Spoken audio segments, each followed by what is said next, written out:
Hi, everyone, and thanks for taking the time with me today. My name is Matthew Balcer. I'm a senior solutions architect for SentinelOne, an EPP and EDR company. And today's panel, we're going to discuss understanding the aftermath of a cyber attack. I am pleased to be joined by some leaders in IT organizations. I've got Priya, who's the director of IT for Freightcom. I've got Kalyan who's the CIO of the region of Durham, and I've got John, who is the CISO at Resource Productivity and Recovery Authority. So thank you, panel. Thank you for taking the time with me today. Hopefully we'll have a great and lively discussion. I think the subject is important. I think, no time better than now to have this conversation. The last 6 months have certainly been interesting. We were sharing a little bit before we went live here. And it's going to continue to get interesting because, of course, what do bad people take advantage of? They take advantage of chaos and instability. And so certainly there's been a lot of that in the last 6 months. So really today, what I hope we can discuss is, I'm assuming your organizations, like a lot of organizations, have invested heavily in IT security. Different layers from the network to the endpoints themselves. And, I think that's an important thing to continue to invest and make sure that we're protecting our organizations. But what I'd really like to talk on today is a little bit of a different aspect of this whole, cybersecurity. I almost call it a game or a war game, but the cybersecurity game, the other side of it, the aftermath. So how sure are we after things have come and gone?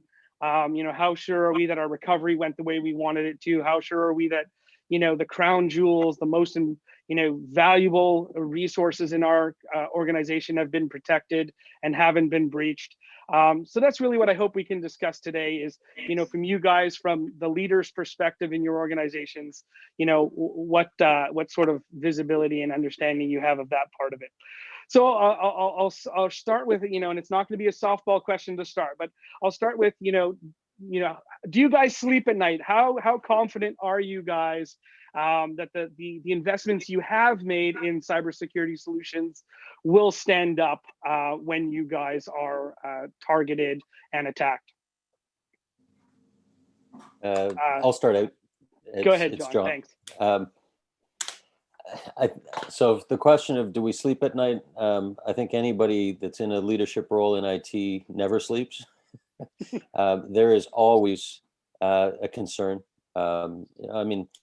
Even having the best technology in place to prevent cybersecurity or to ensure cybersecurity, you're still going to be at risk. I've always talked about that. I always used to joke about the fact that these antivirus companies were paying people to create viruses because they keep their business running, and it's the same kind of thing that these hackers are always one step ahead, and so you're only as good as the latest version of what you have in place, and so it's always a concern. I promise you, we're not paying anyone to hack you, John. At least not today. We haven't paid anyone today. No, not today. No, okay, good. Very, very, very interesting point there. Anything to add, Priya or Casey? Yeah, sure. I mean, lately, Matthew, I can agree with you more. Lately, with everything going on, right? Things have gotten worse. So definitely, and I second John. Like I think anybody in the leadership role, and as such, and just in the tech industry, we have sleepless nights. We have the worst nightmares, right? We wake up thinking that we are getting hacked, right? And I see an alert or a notification. I do want to make sure that it is coming from a legit and a valid IP address, and it's not somebody trying to sneak in, right? So saying all that, yes, for sure, you could have the best tools in place, best processes in place, and hackers are definitely a lot smarter, right? And they've always figured out the workarounds. So yeah, for sure. I mean, like it's always a constant and a continuous challenge that I think all the leaders in IT industry are going to be facing. Absolutely. I think from my side, like more than anybody hacking or like what you call it, it's more about the social engineering that I'm worried about. And it's about educating our people, educating our employees. I think 80 to 90%. And I don't know the exact percentage, but like I think majority of it like go through that from a social engineering perspective. So what we are trying to do is to educate people. I think that is the best thing that we can do from technical perspective, from a technology perspective. We can build the fences around, but like that is not the one that is going to stop the things. It is about like how well aware our people are, our employees are, is going to make much of the difference. So that's our focus has been. And that is where we see that, like when I see, when we do any of the test runs to really see what is the improvement and the awareness, and if it is staying the same, that is when like I'm more worried about, rather than like, okay, because there are so many areas to protect. Like it's always about when, it is not about if or not. So that's why I'm not going to lose my sleep over it, but like I would definitely and educate on the things. Yeah, I think all three of you made great points, and I like, sort of where you went with this, Casey, is that, I recently watched a documentary, and one of the leaders in U.S. government cybersecurity, he said, we probably lack the imagination to even think about what comes next. And you mentioned social media. I don't think anybody predicted that in 2016 someone would create billions of Facebook bots to help win an election. Do you guys think that your organizations have the imagination to think of what might come next, or even to imagine where your weaknesses might be? I always said that it would be amazing if you could harness the knowledge that's out there with these hackers for good and not evil. You would have some incredible systems out there. I would agree that I think that the culprits behind this are for the most part very intelligent and very imaginative. And I think in answer to your question about do we have the smarts to be able to stay on top of it, I think for at least part of it, yes. But as KC said, it's not if, it's when. And I think it's really a matter of you can be proactive to a certain point, but you also have to be prepared to be reactive. And I think that's the critical part, is how quickly can you react to these? I think if we know that, like if we had the smarts for what is coming in and even think about what is going to happen, then it would be something called as the crystal ball. And unfortunately, like I don't think like at least I or like anybody in my organization has it. But like if anybody has it, I'm definitely want to know the price of it for sure. So you're saying you're not the Nostradamus of cybersecurity, Casey? I would have loved to be. I would have loved to be. And if you meet anyone, please give my email address and ask them to connect with me. Yeah, my crystal ball's in the shop, so. Yeah. What we have done on our end is, yeah, I agree. Like, like we can always be proactive, and sometimes it's always being prepared about like, how to react in the event that does happen. What we have done on our side of the things is definitely the mindset, right? Like it's all about your people. You could have the best tools in place, but educating the people, all it takes is just one phishing email by some person just opening it and like boom, right? It's just you're compromised. So making sure that like your employees, your teams are well educated, not just the IT department, right? It's just people have this misconception of like cybersecurity is about just IT. No, it's not, right? It's about like every person that is involved in an organization, right? It could as simple as like just the person sitting at the reception could let somebody in, and then all it takes is just like a thumb drive getting onto one of the laptops, and your physical security could be compromised, right? So educating right from like the person sitting at the reception to like the higher ups, educating that person like how important that it is to like secure not just our systems but about our physical offices as well. So that, and also like like checking, have you imagined like what the worst that can happen? Maybe not to its fullest, but obviously we could hire the experts in this industry to tell us what worse can happen to us, and checking for those vulnerabilities ahead of time will tell us what the gaps are, because no systems are perfect and no platforms are perfect. So making sure that we are aware of our weaknesses so we can work on that, right? Because no developer, I always tell my team like, it's always a tough fight between the quality assurance and the developer, they're not going to write code to break it. And right. And the tester is going to try and make sure that, how well they can break it. It's the same thing as you said, Matthew, like it's a war, right? Like cyber security is a war. So it's about like, it's just like, it's a you or me thing in this game, right? It's always about like knowing our vulnerabilities ahead of time. Yes, for sure. We got to be prepared in the event that does happen, because we can't think about like the worst, what worst can happen. But I think just being prepared and being aware of our vulnerabilities will definitely put us ahead in the game. Yeah, no, great points. And what do you mean? Dev guys aren't easy to deal with? That's Nope, not at all. I've been a programmer myself. We are not easy to handle. I hear you. And you guys have all made a really good point that, and I love that you pointed to it, Priya, is get a little help from your friends. We sell cyber, SentinelOne sells cybersecurity solutions. It sounds funny to even say it. And being a cybersecurity professional for a long time, just to say that our job is to somewhat predict what might come next. And, you guys have all pondered the difficulty of that job.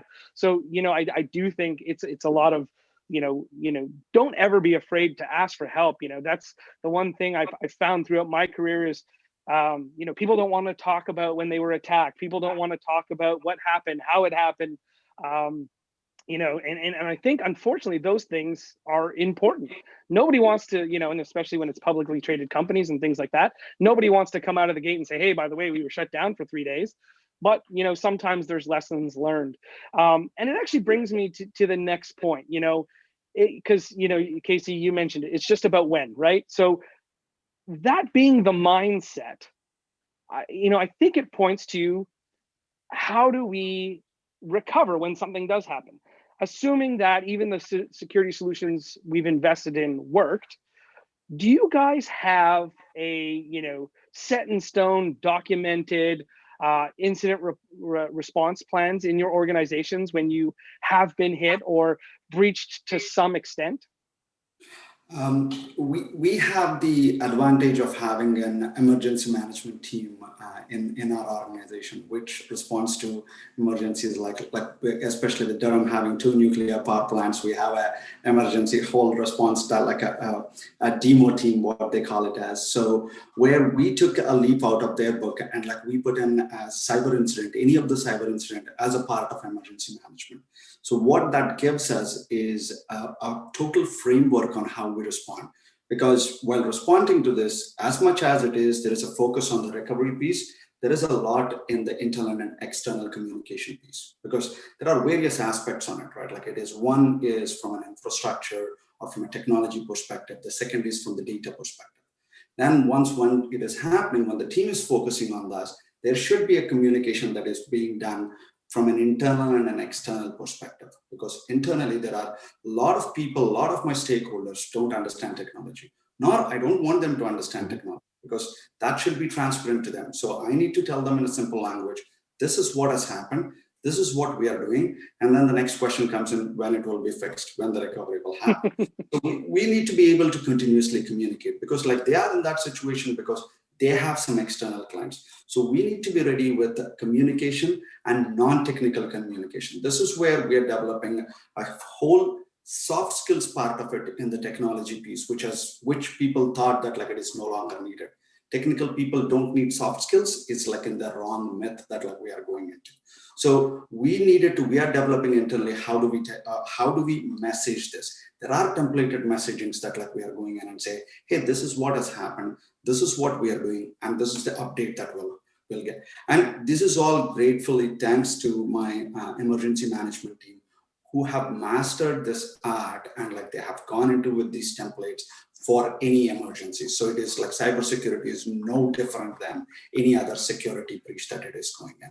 And the other big complex thing that happens from a regional perspective is about the regulations as well, because we have a lot of personal data, like some of it, like, so we have to follow some of the regulations. So if something happens, how are we informing? And what is our responsibility in that? So that is where, like, so there is a detailed response plan that we get in. But I say that, like, how much ever you prepare, when the things happen, things are different. we can do a trial, we can imagine, and this is the part of it, right? Like we can imagine, we can run the scenarios, but like whatever the scenario that happens, it's completely different than like what we have imagined. So that's where my focus has always been. I tell my team, it is not about like, don't try to say, hey, there is a breach in if somebody has done social engineering and like there is a breach happened, if there is an infrastructure breach. No, don't look at it like that. Look at it from how and what we are communicating. It needs to have a simple message. What happened? What are we doing? What did we lose? When are we going back up? So answering these 4 simple questions, if you can do that in less than 5 or 6 statements, I think that is your incident response plan. Because it's not about what you do, because our technical team is ready. They will work on it. They will not know, they'll understand, they'll get into the details of it, recover it, do a great job on it. I have very much confidence on them. But while doing these things, how do we communicate with others is what is my biggest incident response plan. Yeah, and I would agree. I think Priya talked about education and KC's talked about communication. I think and I know this is talking about incident response, but I think in general that there are some critical points that need to be in place. One, obviously, is having the systems in place like SentinelOne to be able to make sure that we can protect against attacks. But SentinelOne or anything else can't protect against somebody clicking on a link. So it's really education of our users. We talked before we came online that I worked for an organization where we were actually hit by ransomware, and it was unbelievably simple. It was an email that came into our accounts payable department saying, "Please pay the attached invoice immediately." They double clicked on the zip file, and it went through, and it not only did it encrypt all of the files on their system, but it started going through the entire network and encrypting them. And it's unbelievable how easy it is to happen. And so one of the things from a communication and education standpoint that I've been doing at our organization now is I spend a lot of time browsing, cybersecurity news and things. And every time I hear about an attack on, well-known organizations, I send it out to our entire organization, just to make them aware of what has happened, that, geez, these are some big players that, they can get hacked too. So we really need to be careful. And the other is just using it as an educational means for the staff. One of the things that I'm also planning or working on right now is phishing campaigns, where we're going to orchestrate our own phishing campaigns to send out at random emails to internal staff and basically see who bites, and use that as an example for people, just so that they can see. As I said, I've lived through one of these. A lot of other people, I mean, everybody in my company has not. And so I know how easy it can happen, and I also know what the results are for it. So it's really about educating people to make sure that people aren't coming into the facility, or make sure that when people are talking to you that they're not figuring out a way to get your password, or that, when you see an email coming in, before you click on an attachment, think twice about it. Make sure you know exactly what it is, and are you expecting an attachment from somebody? Absolutely. Yes. Did you have something to add there, Priya? Yeah, for sure. What we have done at our organization is obviously, as part of like cybersecurity awareness, or just like security awareness, we have started conducting programs. And going back to my previous point, it's just not technical or an IT training, it's just an awareness to all employees in your organization. So we have conducted, actually, as we speak, we are working on it. And so it's just fresh on my mind, right? Like we have conducted cybersecurity awareness trainings. Yesterday, I had all my development team go through a secure development training. And I had my designers on that. And then like the feedback I got in like, Priya, this is Greek and Latin for me, because there is Java code, SQL injection, cross-site scripting. We are talking about that stuff, which designers had no clue. But one takeaway, I told them, like the takeaway for you guys on this training is not understanding the code or how. Yes, that's one side of it, how to securely write your code. But again, the other side of it is the mindset, right? Like what's your key takeaway from that is to make sure that how we are diligent about how we share the information. Like what we are sharing is definitely a key, but how we share the information is also of prime importance. So as we speak, we are taking that very seriously, right? We are making sure that the right things are in place. The employees are aware of it, and like making sure that they can just click and open an email. And the payables department is aware, right? Who is making sure that, like going back to John's example, bingo, that example that John has given us, that was part of our like cybersecurity awareness training. This is exactly that example they have quoted. And like, if that AP person is unaware of this, right, like what could potentially happen to an organization by just opening that, oh my God, like I have to probably pay this invoice, but oops, what, like there's your organization is like compromised, right? So I think that's something we are focusing on, right? Like, yes, it's always about like the right tools in place, but again, it's always about like, the communication and the internal processes. And as you guys were talking, actually an interesting thought came to my mind is like doing a drill whenever like, like and when an alarm goes away, it's really like you're not at risk or something. You are just doing a fire drill. So I think what would be cool to do is what would happen in the event you're hacked. It's so cool, like if you can do a drill and see what that incident response plan would be. How are we going to relay that information, not to the technical peers, but also to the non-technical peers, right? Obviously, all the business cares about is like what happened, what's the aftermath effect, and like how soon are we going to be out, right? So these are the key things. And as part of this exercise, that's why when we have engaged this like, cybersecurity company, which who are the pioneers and like, who are the experts in this industry, who can tell us like where the gaps are and, like we fill those gaps. So doing that drill ahead of time, I think that's my takeaway, right? Through this exercise that I've been engaged with this company that like, what, even before we get hit or something happens, let's just do a fire drill and see what are or how soon can we be back up in the business. Yeah, all great points, guys. I'm happy to be on this panel with you guys. You guys are you're bringing up some great points, and I think sharing with your peers is great here. And don't feel bad about the situation you lived through, John. I'll share a quick story, and I'll keep it all anonymous. But I did help investigate a cybersecurity incident about, I guess it was about 5 years ago now. And very similar to the situation you described, except for in this case, it was an accounts receivable. And you talked about earlier about social engineering, Casey. This is how easy it was. Hacker sends an email to info@company ABC. Of course, you get an immediate response. I need to speak to someone in your accounts receivable. I'm your customer. I need to send them a PO. So what does that person at info do? They immediately give you the name of someone in accounts receivable. What does the hacker do? They quickly spoof that email address, send an email to everybody in the company, or as many people as they can, harvest in terms of names and email addresses, and they send it out, right? Of course, if you send an email to a sales team that says, I've just received a PO, can you tell me if it's yours? They will immediately open that email and open the attachment. So you immediately, with that one quick social engineering trick, get all of the sales team. Except for in this specific incident that I'm talking about, the person whose email was spoofed, the person in accounts receivable, she saw the email and went, oh, I don't remember sending this. I should check what this PO is. And she opened it. So these are the type of things, we've talked about it throughout. Hackers will rely on normal human behavior. Normal human behavior is forever we've faulted people for this, but this is normal human behavior, and they've just figured it out. So what you guys said around communication, education, and certainly the two of those combined, which to me adds up to lessons learned, right?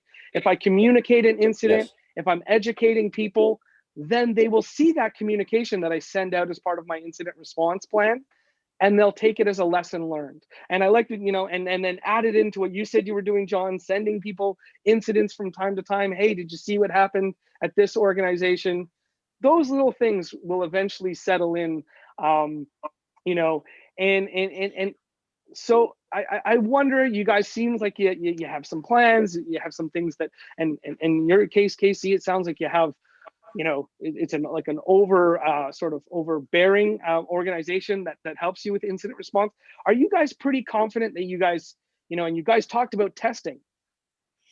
So do you feel like you need to do that testing? Do you feel like today you guys could be successful in executing those plans should something happen? I think that the testing is, I mean, this isn't one-off testing. This becomes routine.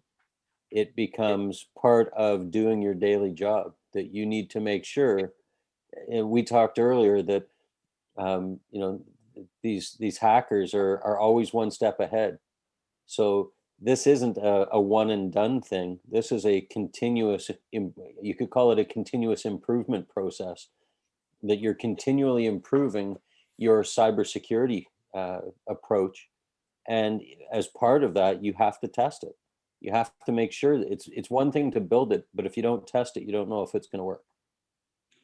So I'll tell, like, I think I'm not entirely confident. Like, I think I'll never be confident. I'll give you a simple example where when we're doing all these things, we put all the report, the incident response plan at the accessible location. And I asked a question to the team saying that, like, okay, what happens if I'm not able to access that drive?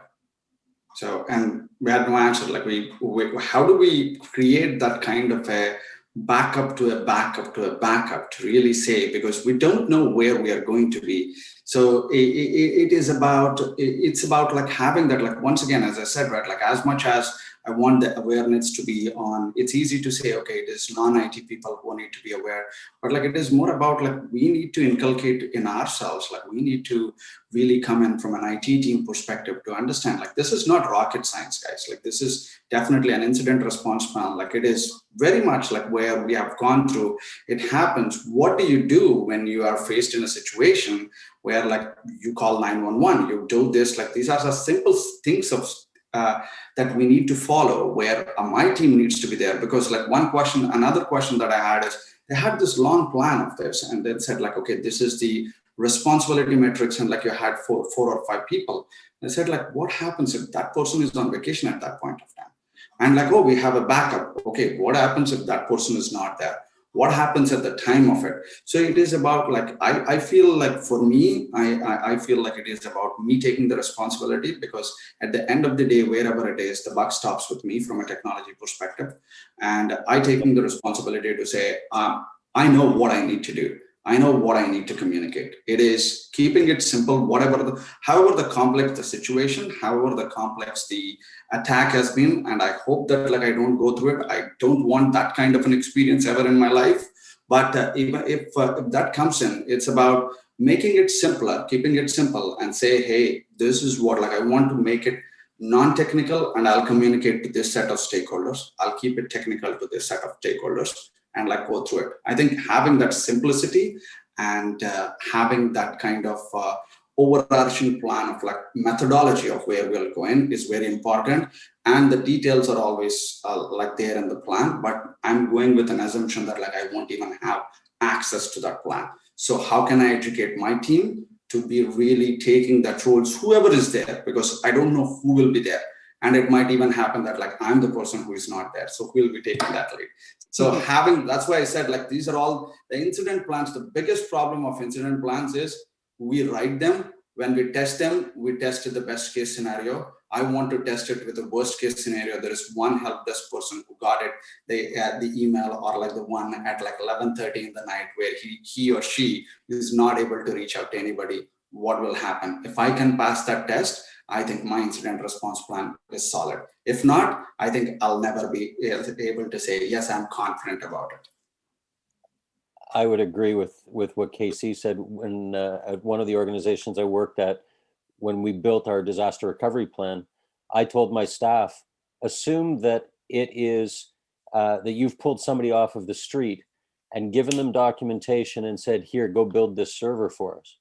That it's really about making sure that you have adequate documentation, and that it's simple enough that, because it may not be the key resource that's going to be doing the work. God forbid, KC or Priya or I, it might be one of us. that you know, so you need to make sure that it's accurate and complete and simple enough that it can be followed.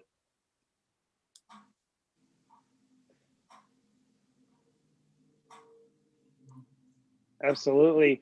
Yeah. So, and I think you made a good point, Casey, in that it's having the plan, testing the plan, you know, having the confidence. But one of the questions I always ask my customers is, okay, so you have a plan, you're somewhat, you know, confident that you can execute that plan, as you mentioned, John, maybe under the best conditions possible. But I always say, you know, and in KC, you sort of sounded like, well, it would be me in my organization. You know, my question to them is always, and maybe, you know, we don't have to answer this today, but maybe something for everyone to start thinking about. So it was someone's job to come up with the plan, or a few people's job to come up with the plan. It's going to be a lot of people's job to execute the plan. What I always say is part of that plan should be who verifies that the plan worked. You know, 24, 48 hours after the incident, whose job is it, and how do we verify that our plan worked? You know, how do we know that the crown jewels are still in place? How do we know that, you know, our protected assets are still protected or now immunized or what have you? And we'll come back to this a second, because there was actually an interesting question from the audience, and something I'd love to hear, because it comes up with our organization all the time. Have you guys thought about or factored in the idea of cyber insurance into your guys' protection plan or incident recovery plan? Go ahead, Priya. Yeah, definitely. As I was mentioning before, we have engaged, right? So like cyber insurance, definitely, to be quite honest, this is something that we haven't tailored, right? And this is not something that we thought like this was super important to, like, you know, take it into consideration. But as Matthew, you were mentioning, it's always about lessons learned, right? And like, thankfully, we are learning from others' mistakes, right? We are not making those mistakes ourselves. So thankfully, like, and to John's point, where here John has mentioned, like, you know, like relaying that information, like, hey, you know, an X company has went through this, so we have to move in this direction quick and fast, right? So we are not that company who other people are going to talk about. So it's not about even like talking about, it's not about shying away. I completely agree with you that you should be okay to talk about it, right? Like in the event that does happen, it's okay to talk about it, right? So after we have learned that, like, you know, like a few companies have been attacked, and like with this whole situation that we are living in this pandemic times. So we have moved in that direction, and like cyber insurance is something that we have taken it very seriously, and we have implemented that, but that's obviously from the lessons learned. And I was going to say, to me, cyber insurance is more, it's like car insurance. You don't need car insurance to drive your car. You need car insurance so that in case you wreck your car, you can pay for it after the fact. And so to me, cyber insurance is exactly that it's really more in the event that we are attacked and that there are costs associated with recovering from that. To me, that's part of what you have cyber insurance for. It doesn't really, for me, it doesn't really play into what a post-attack plan would look like. We need to do certain things to get back on track if we ever get attacked. The insurance piece is really, where's the money come from? So yeah, I think cyber insurance is a part of incident response planning, because I think it's as complex as, like you talk about, auto insurance or personal insurance, because cyber insurance is not an umbrella thing. Yes, do you have a cyber insurance? Yes or no, but it has a lot of factors. So what is the kind of risk appetite that you or your organization is ready to take to say, okay, how much are you covering in the cyber insurance, and what are you valuing what you have? So that I think everybody should go through that process, because whether you apply for it, you do it or not, like it's a company's, like it's in your strategy. But I think what it does is, like, it does force you to think about valuing your assets. Yes. And not in terms of like what you have, like, is it not, okay, is your server worth 15 grand or 20 grand? And I'm not talking it in that way, but like more about like, it's really, A, it pushes you to do an inventory. B, it really consolidates the inventory at one place. And third, like what I'll see, like what it does is like, it really puts a value to it and says that like, yes, I'm ready to take a risk on this kind of assets, and I'm not ready to take risk on it. So it's a very good process. Like, I think if anybody has not done it, I would sincerely recommend doing it just as a process, because like that becomes a part, like that automatically develops the plan to say, where should I focus my cyber strategy on? So it's very interesting. You make a great point, Casey. Those, and it's something I've experienced, is those any insurance company, like we talked about the car, right? An insurance company will tell you what your car's worth. So, because they're not going to over insure or under insure it. So they'll tell you exactly what it's worth. Cyber insurance companies sort of do the same exercise with you. They will tell you what different things are worth. And you're right. It has nothing to do with the value of a piece of hardware. It's everything to do with what is the value of that in your organization to keep you productive, to keep your lights on, right? So I completely agree with you there. And Priya, you made an interesting point about, it's also comes into deciding, will we go public with this? Will we talk about this? Have you guys thought about that in terms of, and again, sort of the audience has pulled this question as well, is have you guys thought about how much you would disclose publicly? We've seen it with the municipalities. So, I know you guys might not have a choice, Casey, but and yours is sort of a public organization as well, John. Have you guys talked about how much or what you are required to disclose publicly? I think that like you said it right, like where we don't have a choice, and we don't want, like, we want to be as transparent as we can, and like to say this is what has happened. And like there is one thing is like there is no stigma or shame in it. Like it does not mean that like you did not do your job. How much ever you do it, there is somebody who is ready to penetrate and like do that. Like you can be because there is nothing in this. There is no company, no organization in the world that is unpenetrable. So it might happen in 10 different ways. So there is no stigma or there is no bad thing that has happened. It is unfortunate that like this has happened. This is what we have done. But like you always need to also, with that, when the situation that happened, you also need to give them a context around it to say, hey, this is how it has happened, because the how is very important. And these are the security measures in place. But still, they were successful in penetrating to this. So giving that context, so that's why we want to go public, we want to share, but like we want to give a context to it. Because if you don't give a context, people can assume and people can take it whatever they want. And one thing I personally feel is there is no stigma. There is not that like those people, whoever are there, like whatever the companies that are there, the CISOs, the IT folks, the CIOs, the whole team, they have done an amazing job of getting that one in, and they knew what needs to be done. But like it is just that like somebody has bettered on that particular day and they saw something open up and a bad thing happen. So that is how I look at it. I think the stigma of being attacked has long gone. It's not the oh gee, we're not doing the right things. I think that it's kind of become a fact of life in business now, and it's really all about how well you react to it and how you deal with it. I think you had asked about how public you go. The organization that I was with at the time when we were attacked was a publicly traded company, and so we were obligated to go to the RCMP. We were obligated to go to make it public for our shareholders so that they were aware of what was going on. And essentially it does go public. I mean, you look at, check your internet on a nightly basis or check the news, and it'll tell you all about all these people that have been attacked, and the potential loss or the number of customer information, or the amount of customer information that's been breached. And I think it's all about what I had said earlier about communication. It's not only internal communication, but it's external communication as well.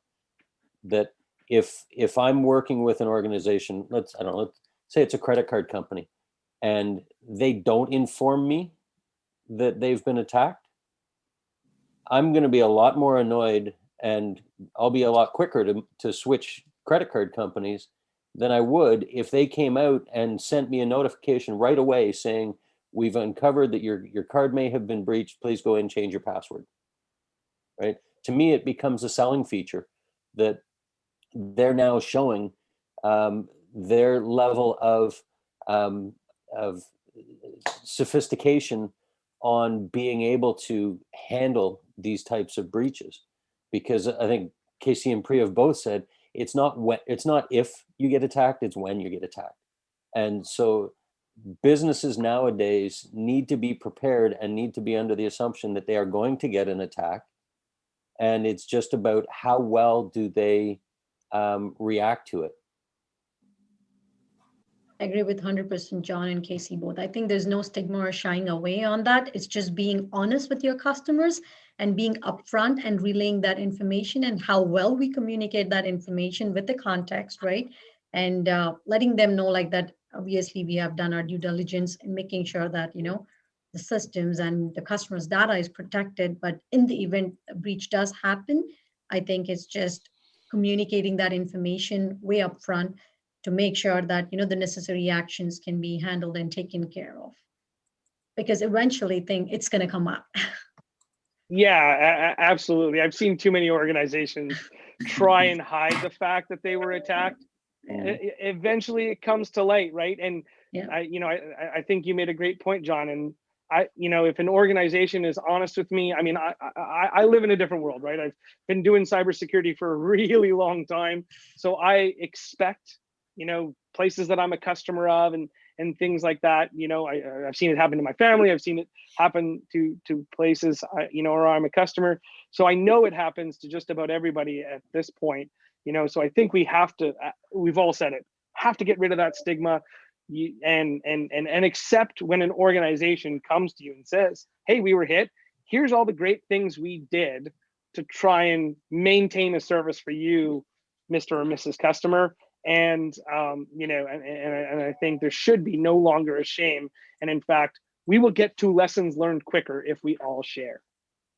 So I'm going to scale it back one step, because we've talked about incident response. We've talked about some of the protections we might put in place. Of course, SentinelOne, and I'm going to do a little bit of a shameless plug here, but we are an organization that builds a solution that has tons of competitors in the space. Everybody has some form of antivirus or endpoint protection or EDR, but where we've made ourselves a little bit different and is we've really focused on the part of response and remediation. So my question is not, do you think we're doing a good job of that? It's more, do you guys have a way to audit when you guys have had some form of attack, even if it wasn't successful? Do you have ways to go and audit the remediation and response your security solutions have applied, their response? Do you have a tool to go back and say, okay, you attacked this, attack server in my municipality. Do I have a way to go back and audit, even just because my antivirus said, well, it stopped the Trojan or it stopped the whatever? Do you guys have tools in your arsenal to go back and verify and audit the responses you've given? Absolutely. Come on, Matthew. I mean, that's like telling people where you hid the key for your front door. There has to be some. I mean, all joking aside, there is some risk at sharing too much information about, about what your security measures are in place. From our standpoint, we do have measures in place, both internal and external. We engage with some third parties to do some verification for us. We do annual pen testing. Do I think we could be doing more? Absolutely. I think if anybody tells you that they don't think there's anything more they need to do, then they're either lying or they don't know enough information about it. Because this is one of the things that I don't think you can ever do too much without making the business go broke, but there's too many potential risks to assume that you're doing everything you possibly can. So yeah, I think we have some tools, like more than tools, we have the processes. Like I think it's a combination of things, right? Like it is like you have the process in place to really remediate, like to look at the remediation. But I think the permutations and combinations are limitless. So that's why, like, do we have everything in place? No. Do we have the basic ones in place and a good things that like we can think about in place? Absolutely yes. But as I said, like I think, John, you're absolutely right. Like I think nobody's doing it enough because there's so much that is going on, and like we don't know what we are going to get.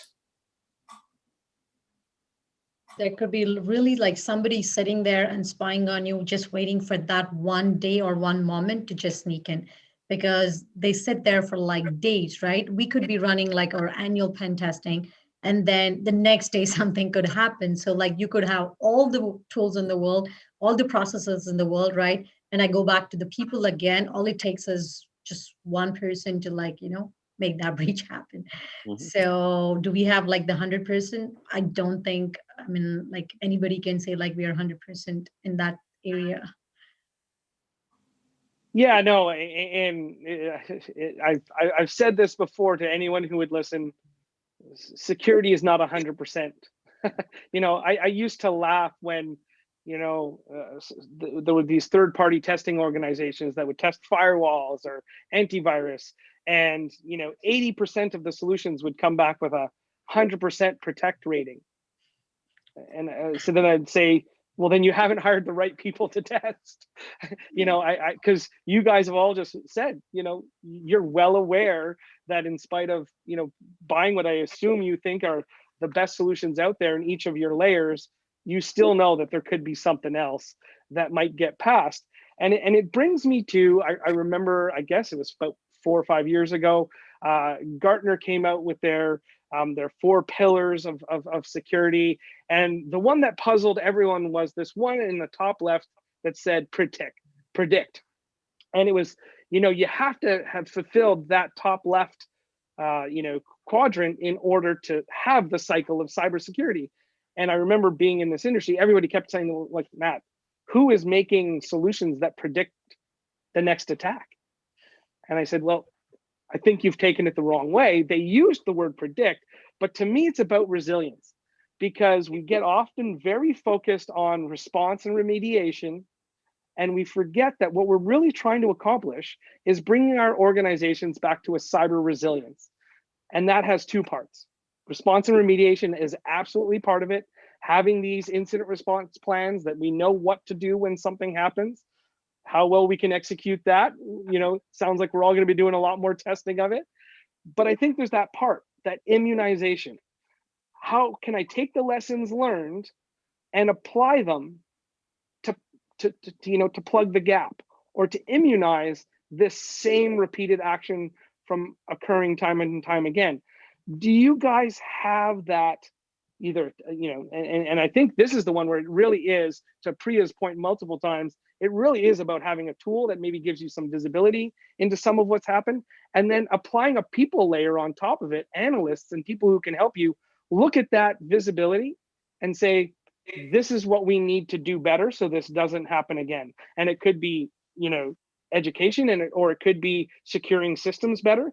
Do you guys, how do you feel about an ability to immunize within your organizations as part of a strategy to get back to resilient IT when something happens?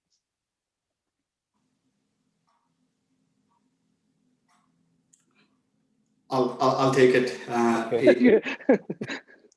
It is about, like, I think Priya was right, like where it is the 3-phase one, right? Like where it's about the people, process, and the technology. And I think the easiest one to get is the technology piece, like buying a tool that does that.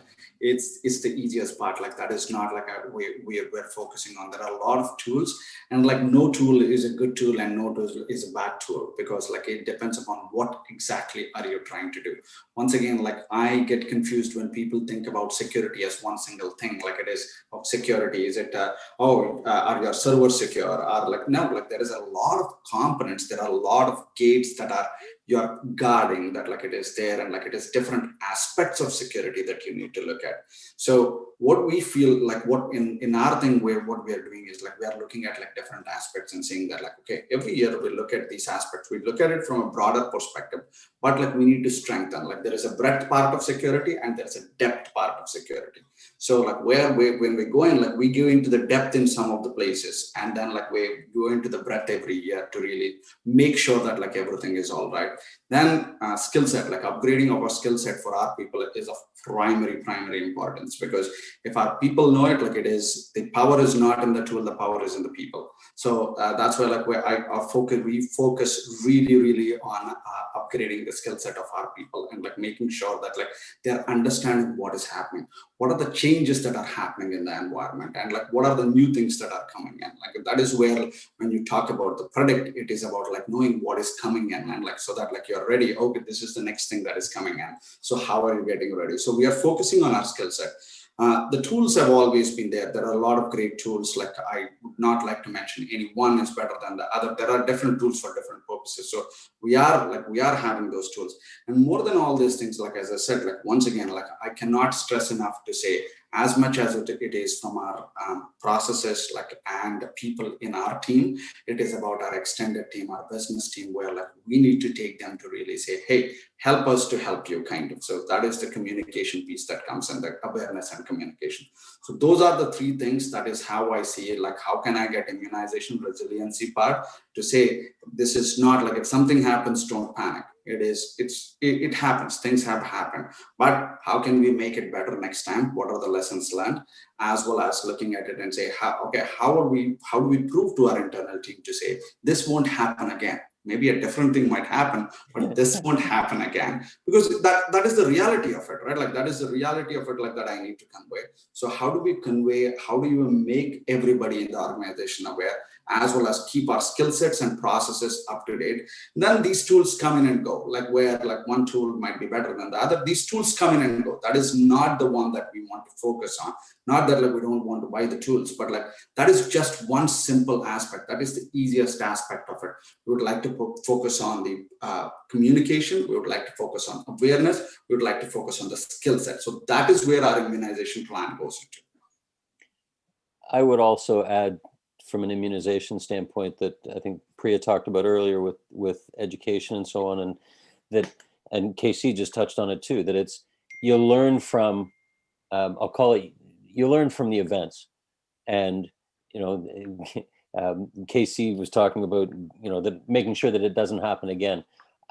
I think we need to be careful about guaranteeing that things aren't going to happen again, because anything's a possibility. But I think the key is learn from what has happened, educate staff, all staff, not just IT, but all staff, on the outcome of those events, to make sure that as a team, you prevent those types of things from happening again.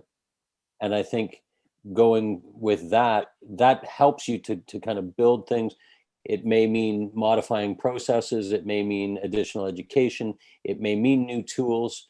Of course, SentinelOne, I'm sure, covers everything, but there's a free plug for you. But I think it means making sure that, you know, that this is a fluid process, right? That it's going to change. And if you don't think it's going to change, then that's your biggest problem. I would just add one thing to John. Like, I can't agree more with what Kalyan and like John has mentioned, is adaptability is what I would tell the team. Like adapting to the new processes, like just being aware of what's going on, right? Adapting to the new skills or tools, whatever it is. Yeah, is it never gonna happen? Don't know. There's no guarantee for that, right? But just adapting to the processes is what probably I would just encourage my team.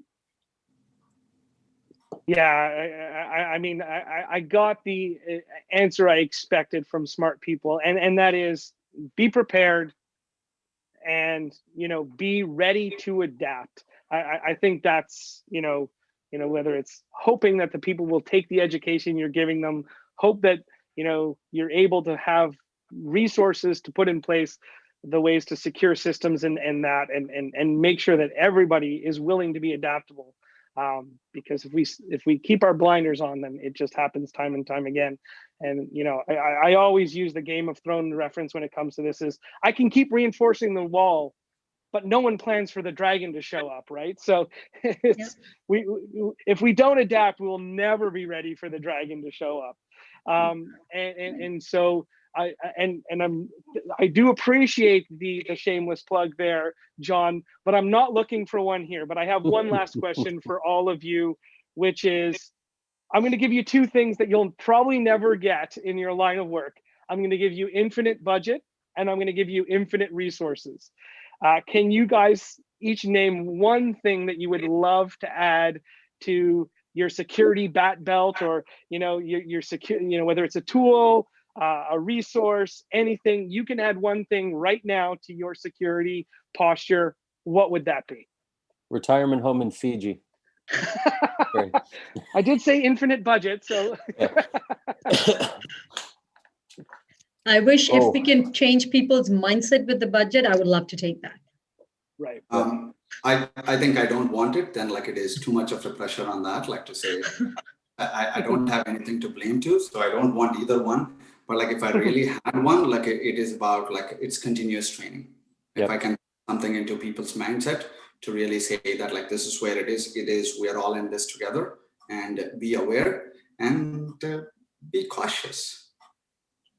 I would agree. I think that making sure that you have the tools in place doesn't take unlimited budget, and quite frankly, even if you spent unlimited budget on the tools, that's still not going to fix the problem. The critical things, as Priya's talked about before, is process and the education, the people. That's to me where a critical part of spending the money is making sure that your people are properly educated to know where the holes are and know how to close the holes, and to help everybody in the organization has to help, protect against these types of attacks. Well, you know what? It's funny. I always write down, because I do believe in that fourth quadrant that Gartner puts up, predict. And what I put down that I hoped smart people would answer to this is the best plan. And you guys all answered it a little bit different, but I think you all answered it the same way.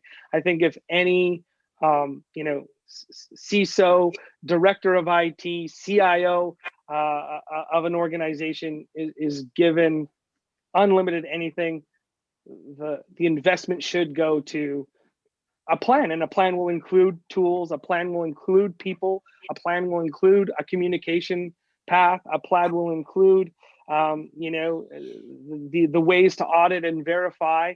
And so I think you guys have hit the nail on the head there. I think, coming as, from the other side where I try and help people defend their organizations, I think if I had one wish, it would just for everybody to sort of have what the resources and whatever they need to be able to put in place and execute a plan.